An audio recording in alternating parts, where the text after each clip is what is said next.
Bawal magkasala. Pero kung sakaling nag-fall ka, balik ka uli. Huwag kang magpapatuloy sa pagkakasala. Delikado yan.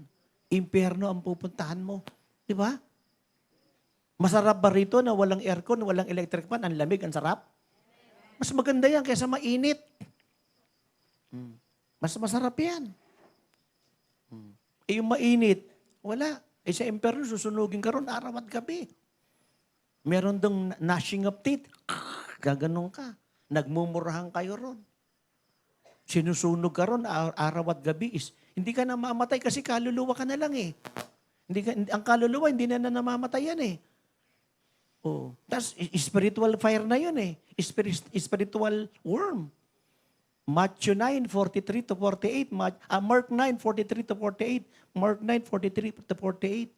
May tao pa ba rito? So huwag kang pupunta ng hell. Sabi mo sa katabi mo, huwag kang pupunta ng impyerno. Oh. Bitawan mo na yung alak, sigarilyo, sugar, drugs at marijuana. Tingin kayo sa akin. Oh. Kahit binasted ka, magpatuloy ka. Porque ba binasted ka, hindi ka na magtutuloy. Walang ganon. Oh. Walang sumasagot. Kahit na binrake ka, magtuloy ka pa rin. Di ba? Alam mo ba, may magjowa? Ay, maniwala kayo sa akin, kahit magjowa ngayon yan, hindi ka sure na kayong dalawa talaga. Hindi sure yan. Ang dami ko nakitang ganyan, nagsumpaan pa sa lumang simbahan. Pero walang nangyari. Kasi hindi pa nauuntog yung mga ulo ninyo eh. Pag nauntog na yan, magigising ka na. Totoo, di ba pag in love ka, kala mo siya na lahat-lahat sa'yo, di ba? Tama, mamali. Sino rito yung nabuang nung na-in love, nabagtit? Oh.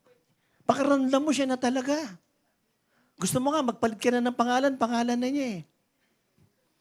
Gusto mo nga, magpalit ka na ng mukha na niya eh. Siya ang gusto mong laging makita sa araw-araw ng buhay. Nababagtit na nga. Pero pag bigla ka na untog, ay, salamat sa Diyos, nauntog ako. Amnesia lang pala. Ganon. Totoo yan. Ang daming ganyan. Gusto niyo palakpakan si Lord? O, sabi ko sa inyo, karanasan niyo yun eh.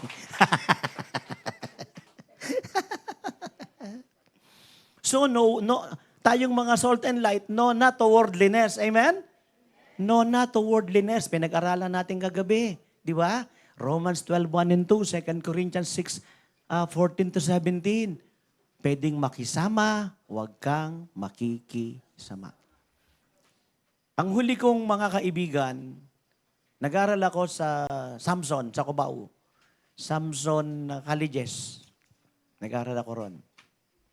Tapos, ang dami kong school na pinasukan eh, sa totoo lang. Kasi ayoko mag-aral eh. Pagkatapos ko ng high school, ayoko mag-aral. Wala, ayoko talaga. Eh sabi ng mga kapatid ko, kahit na anong kurso lang niya, kahit vocational, pasukin mo kasi sayang. Di pasok ako sa Samson College sa may Cubao, EDSA. Sa harapan ng malapit yan sa LRT yun. Pasok ako riyan. Ito pa ang nangyari. Tinuruan ko pa yung teacher ko ng formula. Yes, yung prof ko, tinuruan ko ng formula. Haba ng formula niya, tinuruan ko siya ng formula. Alam mo, paborito ko pa naman yan, math. Lahat na ng subject, ibabagsak ko yan, pero math, hindi. No? Lumalaban tayo riyan. So, binigyan ko yung professor ko na maikling formula. Nga siya eh. Tapos, ang dami kong kaibigan sa doon. Tapos, nagkaroon pa ako ng kaibigan sa Ramon Magsaysay High School. Kasi magkakatabi lang yan eh. Network of friends, di ba? Network of friends. Na-born again ako. Ala, naiba na. So, ang ginawa ko, lumayo na ako sa kanila. Amen. May tama ba rito? Ang unang gagawin mo, pag na-born again ka, lalayo ka sa kanila. That's true. Lalayo ka muna. Nakikinig ba kayo sa akin? O, kaway-kaway, nakikinig. Pag na-born again ka, ang gagawin mo, lalayo ka sa kanila. Kasi pag hindi ka lumayo, mahahawa ka. Yes. Tapos magpapalakas ka ngayon, di ba? Magpapalakas ka ngayon, spiritual. Pag malakas ka na, babalikan mo sila. Nakikinig ka ba kayo? Babalikan mo sila. Kasi pag mahina ka, maaakit ka nila. Lalayo ka. Pero pagkatapos nun, babalikan mo na sila. Amen? May tao pa ba? So, balikan nyo na sila. Malakas na kayo. Malakas na ba kayo? Sino ang malakas na? Sino yung pagkatapos ito, ibibreak na yung jowa niyang unbeliever? Taas ang kamay.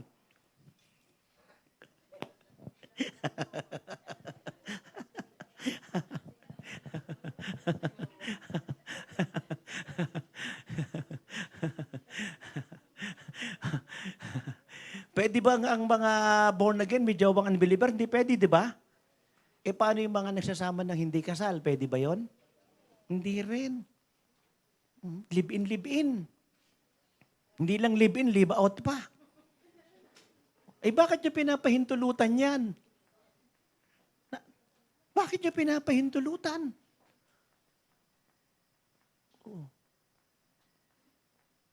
Nag-iimbita ka ng sumpa. Alam mo palang hindi yan kasal eh. Ba't mo hinahayaan?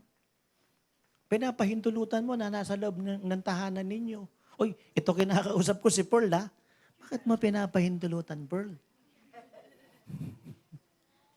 Alam mo palang hindi kasal eh. Oh. Ba't mo pinapahintulutan? Oh. Si Pearl lang kinakausap ko, ha? Anong tunay mo pangalan? Anong tunay mo? Pearl Shell? Tama ho ba rito? O, ang pangalan niya, Pearl. Ang totoo niyang pangalan, Pearly. Ang palayaw niya, Shell. Pearly Shell. At si Pearly Shell, from the ocean. Tama ba? O ba't mo pinapahintulutan? Di pala kasal yan eh. Oh. I-separate mo, paghiwalayin mo yan. Pag naglalaba ka ba, ang puti at saka dikolor, pinagsasama mo? Hindi, hinihiwalay mo yung puti sa dikolor. Ba't mo pinapahintulutan? Oh. May tao pa ho ba rito? Sino ang mga ililigtas natin? Unbeliever. Gaano kalaki ililigtas natin? Buong mundo. Madali ngayong magligtas ng buong mundo. Sa paanong paraan? Social media. Social media. Oh. Kaya kailangan ng iba't ibang translation. English, Tagalog, tapos iba't ibang translation. Alam mo, pag pumunta ka ng Bicol, hindi lahat ng Bicolano marunong mag-Tagalog. Kaya minsan, ang hirap nilang makipag-usap sa'yo kasi hindi sila marunong mag-Tagalog. Pag pumunta ka ng Bisaya, marami hindi rin marunong mag-Tagalog, Bisaya. Hindi sila makalapit sa'yo kasi hindi sila marunong mag-Tagalog. Totoo to. Merong language barrier. Parehas na kayo Pilipino, may language barrier pa. Kaya ang sinasabi ko sa kanila, Pilipino kayo eh. Pag sa loob ng tahanan, mag-usap kayo, Tagalog, Pilipino. Kasi hindi sila marunong eh. Hirap na hirap silang makaintindi. Hindi sila makalapit sa, hindi sila makapagkwentuhan. Kasi hindi nga sila marunong. Mabuti pa yung mga Koreano. Kahit di mo sila naiintindihan, kakausapin kanila, anyong sayo. Di ba? Oh. Sasagot ka rin sa kanya. Ayoko din sa'yo. Sasagot ka rin. Tapos, sasagot siya sa'yo, kimchi. Siyempre, sasagutin mo, samgyupsal.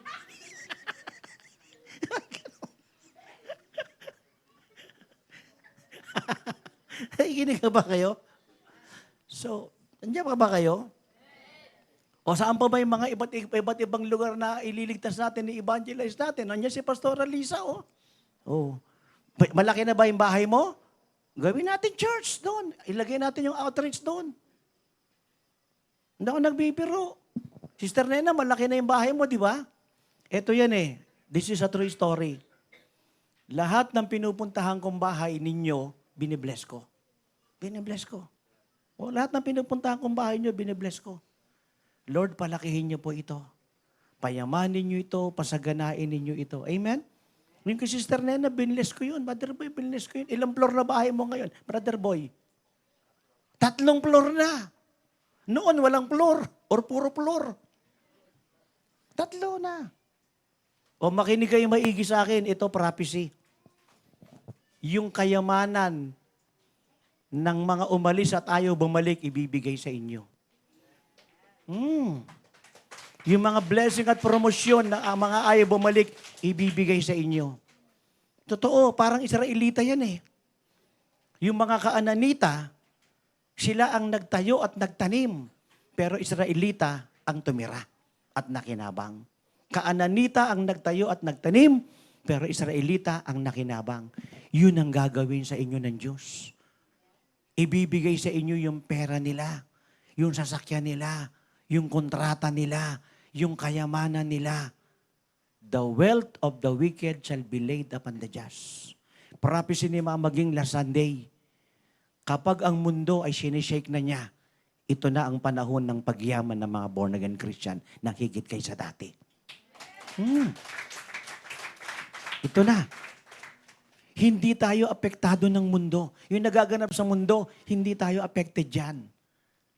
Why? Because we belong to the kingdom of Jesus, a kingdom that cannot be shaken. We receive an unshakable kingdom. Kaya pagkatapos nito, tuloy-tuloy tayo. Meron tayong krusada sa Sampaloc. Gagawin na nating Sunday service sa Sampaloc. Kaya yung mga gitarista manunugtog dyan. May tao pa ho ba rito? Walang sumasagot. At kayong mga kabataan na ang magpapastor at pastora. Huwag niyong aatrasan. Alam niyo kung bakit? Kasi yung mga pastor at pastora natin, uugod-ugod na. Dati, noong unang panahon, ganyan lumakad yan. Oo, kasi bata pa eh. Pero ngayon, ganyan na lumakad yan.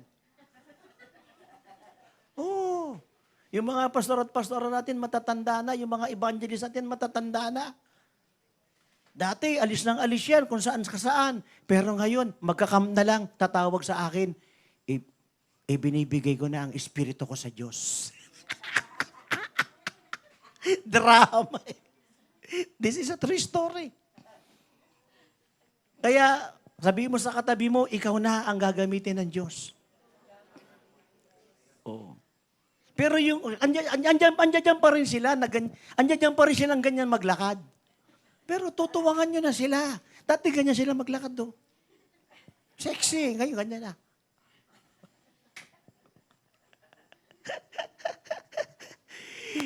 Amen? Amen?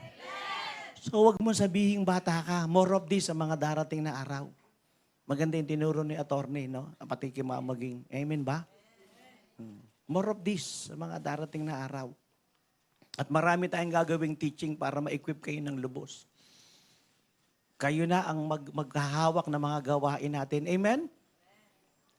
Minsan nga gusto kong sabihin sa mga kila Sister Narcy. Asan ba si Narcy? Nasaan ka? Gusto kong sabihin kay Narcy, oh. Narcy, hindi ka ba natutuwa? Yung inaalagaan mo dati, ngayon nagtuturo na. Alaga ni Narcy yan eh. O, alaga ng nanay mo yan. Gusto kong sabihin kay Narcy, Narcy, hindi ka ba natutuwa?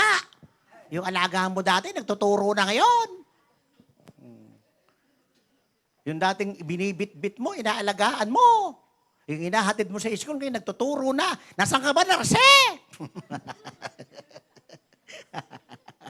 Siyempre, nasagot naman si Narcy, andyan naman yung mga anak ko. Nasagot din ako, iba naman yung mga anak mo, iba ka rin. Hayaan mo yung mga anak mo mag-fulfill ng calling, pero ikaw magpatuloy ka. Sasabihin din siyempre ni Sister Narcy, andyan naman yung kapatid ko. Hayaan mo yung kapatid mo magpatuloy, pero ikaw magpatuloy ka rin, di ba? Kita pa ho ba rito? Totoo yun. Ako'y natutuwa eh, no? Hindi nakikita mo yung mga dating mga kabataan noon na inaalagaan, na binibit-bit, inihili-hili, hinahatid sa school. Sila ngayon ang mga nangunguna. Amen? Amen?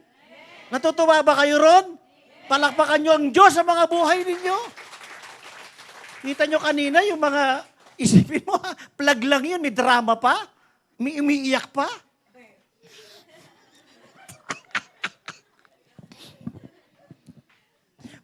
Grabe! Plug lang yun, may pag-iyak pa, ha? Charot.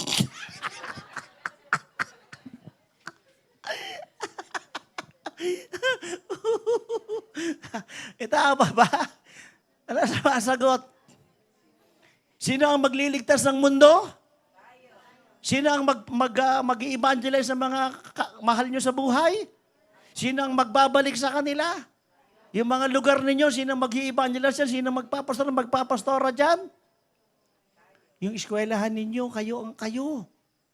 O, isipin mo, sabi nga ni Brother J.E., James Emmanuel, tawag kayo ng tawag ng J.I. James Emmanuel, J.I. J.E. James Emmanuel, di ba?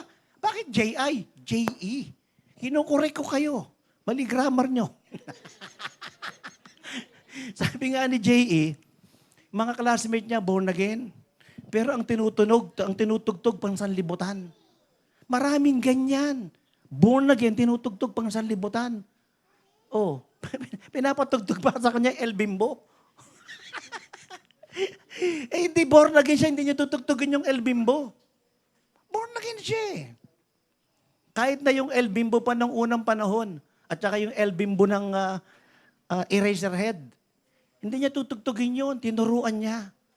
Sabi niya, ito tugtugin natin. Ano yung pinatugtog mo sa kanila? Holy forever! Palakpakan natin si J.E. Sa ang Panginoon sa buhay ni J.E. Grabe, holy forever. Isipin mo, maraming ganyan mga born again Christian. Oh. Kaya i-evangelize niyo yung mga classmate niyo, kasama niyo sa trabaho, kasama niyo sa negosyo. Itapa ho ba rito? Tapos magko-concert tayo sa mga mall, concert worship. Amen? Gusto niyo mag-concert worship tayo sa mall? Totoo yun. Sa mall talaga tayo para maraming tao. May magtatambo rin. Hindi ako nagbibiro. May umaawit, may sumasayaw.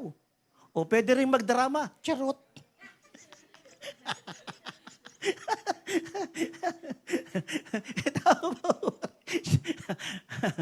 Ano sumasagot? Excited ba kayo? Amen? Tapos pupunta tayo daning ng iba't ibang bansa. Hindi ako nagbibiro. Sama natin. Pupunta tayo na. Sinama ko to nung sa Thailand eh. Hindi sumama sa Thailand. Sabi niya, magbo-board pa kasi ako eh. Hanggang hindi naman nagbo-board. Totoo yun, sinasama ko to ng Thailand. Sabi niya, magbo-board ako. Hindi naman nagbo-board. Paano? Lumapit to sa akin, this true story ito. Nakausap ko to, umiiyak. Ba't ka umiiyak? Pinapaglikod ako ni Lord eh. True story yun. 2 beses ata yung Brother Daning, di ba? Naalala mo yun? No, naalala niya. Umiiyak. Kaya nag-aaral siya, mechanical engineering, pero iba na sa isip niya.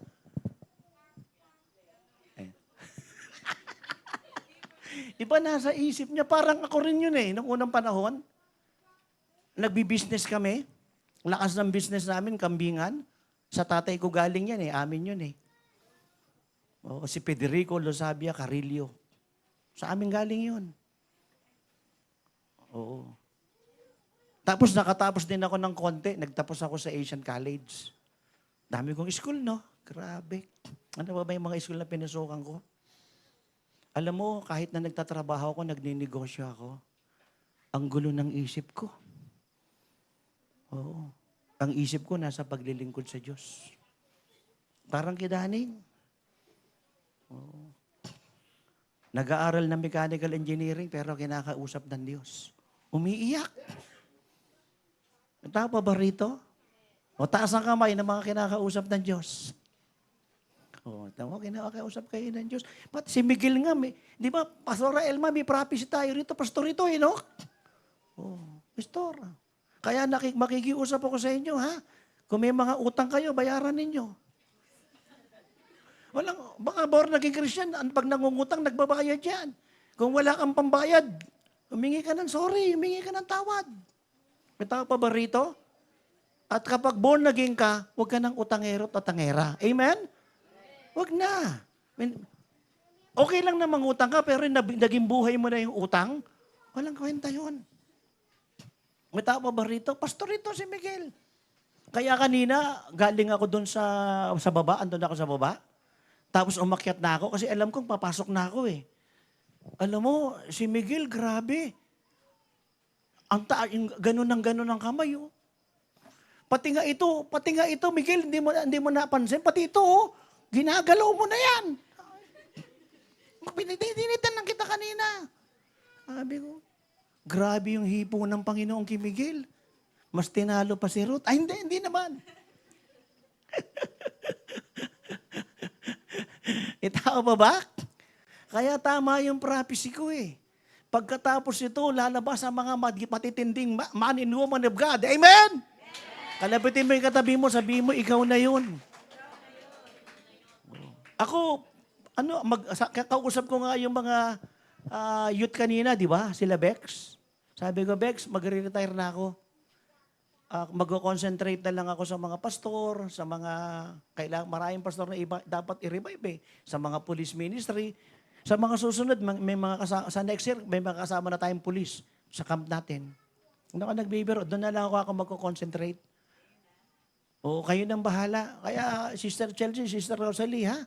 Si Connie, kausapin si Connie, ha? Mag-follow up kayo, mag-evangelize kayo ron, ha? Sama nyo yung mga anak ninyo, ha? Kaya nyo yun. Sabihin mo, kalabitin mo, kadami mo, kaya mo yun. Yung tao pa ho ba rito? Akala nyo, tatahi-tahimik lang si JM? Oh, grabe. Iba yung hipo ng Panginoon dyan. Oh. Kita mo, nag-iisip ng gusto. Oh. Iisip ng gusto, grabe.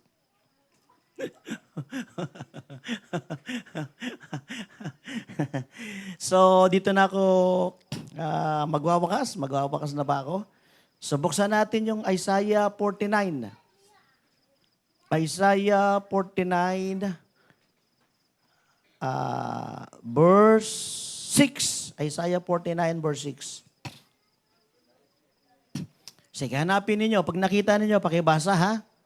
Isaiah 49, verse 6. Okay, habang hinahanap, tingin kayo sa akin. Yan. Kailangan persistent ka. Very persistent. Pag nagsishare ka ng gospel, very persistent ka. Ito, true story ito. Bagong born again siya. Nakausap niya, Jehovah's Witnesses, saksi ni Jehovah. Ang mga saksi ni Jehovah, ang paniniwala nila, si Jesus, maliit na Diyos. Sa saksi ni Jehovah, dalawa ang Diyos. Dalawa po talaga. Si Jehovah ang malaking Diyos, si Jesus na maliit na Diyos. Yun ang saksi ni Jehovah. Sa Iglesia ni Cristo, si Cristo, tao lang. Si Manalo, anghel. Sa Muslim, si Jesus, prophet lang. Ang pangalan niya, si Isa. Mas matinding prophet, si Muhammad. Mas mataas kay Jesus. At para sa kanila, ang Diyos, si Allah. Sa atin, hindi. Hindi si Allah ang Diyos natin. Iba si Allah kay Jesus. Tandaan ninyo ha, iba. So ngayon, bagong siyang born again, sineran siya ng, true story ito, sineran siya ng saksi ni Jehovah. Wala naman siyang alam, bago siyang born again. Sabi niya sa saksi ni Jehovah, true story ito, you must be born again. Jesus said in John 3:3, you must be born again. Yung saksi ni Jehovah, binabasahan siya ng kung ano-anong bersikulo. True story ito. Kabuborn again lang niya, wala siyang alam, kundi John 3:3 lang. Paulit-ulit, sabi niya sa saksi ni Jehovah, you must be born again. You must be born again. You must be born again. Ay, di talos yung saksi ni Jehovah. Very persistent siya eh. You must be born again. Yun lang alam niya eh. True story po ito. Oh. Yun lang alam niya eh. John 3:3, kabuborn again nga alam niya eh. Amen? Kaya pag nagsishare ka ng gospel, persistent ka. Huwag kang kasusuko, huwag kang atras. Kung ano lang yung alam mo, kaya mo, sabihin mo lang na sabihin. Oh. Huwag kang susuko, huwag kang atras. More of this, ang mga susunod na pag-aaral natin, makikita ninyo. Amen? Kung paanong nagwagi sila, kung ano lang yung meron sa kanila. Kaya dapat persistent ka. Huwag kang susuko, huwag kang atras, huwag kang papatalo. Pag sinabi nilang, hindi ka dapat nag-evangelize, hindi ka dapat nagpapastor, hindi ka dapat nagpapastora. O kabata-bata mo pa, tuturuan mo kami, matatanda kami. O pabalik ka pa lang, papunta ka pa lang, pabalik na kami. Sabihin mo sa kanila, naligaw po kasi kayo eh. Tsaka hindi kayo makarating sa inyong pupuntahan. May tao pa ho ba rito? So Isaiah 49 verse 6, basa. Sinabi niya, ikaw na lingkod ko. Marami pang mga gawain ang ipapagawa ko sa iyo. Maliban sa pagpapabalik sa mga tribo ng Israel na aking... Ay, gusto ko yung magandang magbasa. Ayoko yan. Gusto ko yung magandang magbasa. Nyan. Gusto ko yung maayos magbasa. Tagalog na nga, hindi pa inaayos. Sige. Hindi, ano lang yan. Kinabahan lang ng konti. Pero mamaya, wala nang kabayan. Wala na yan. Umiiyak na, oh. Charot. Ano ba yung charot na yun? Grabe. Alam ko lang parot eh. O sige, Isaiah 49 verse 6. Sinabi ni Yahweh sa akin, Israel na aking lingkod, may mas mahalaga pa akong ipapagawa sa iyo. May mas mahalaga pa akong ipapagawa sa iyo. Ano yun? Bukod sa pagpapanumbalik sa mga Israelitang nalabi. Bukod sa pagpapanimbalik sa Israelita. Sino yung mga Israelitang yun? Mga sarili niyang dugo. Maliban sa sarili mong dugo, sarili mong pamilya, sarili mong angkan. May tao pa ba rito? Tuloy mo. Ay gagawin kitang tanglaw ng mga bansa upang lahat sa daigdig ay maligtas. Yun! Gagawin siyang tanglaw saan? Sa mga bansa upang paano sa masagot? Ang daigdig ay maligtas. Dito na ka magwawakas, you are the salt and light of the earth, world. Iligtas mo ang kalahi mo, ang kalipi mo, iligtas mo yan.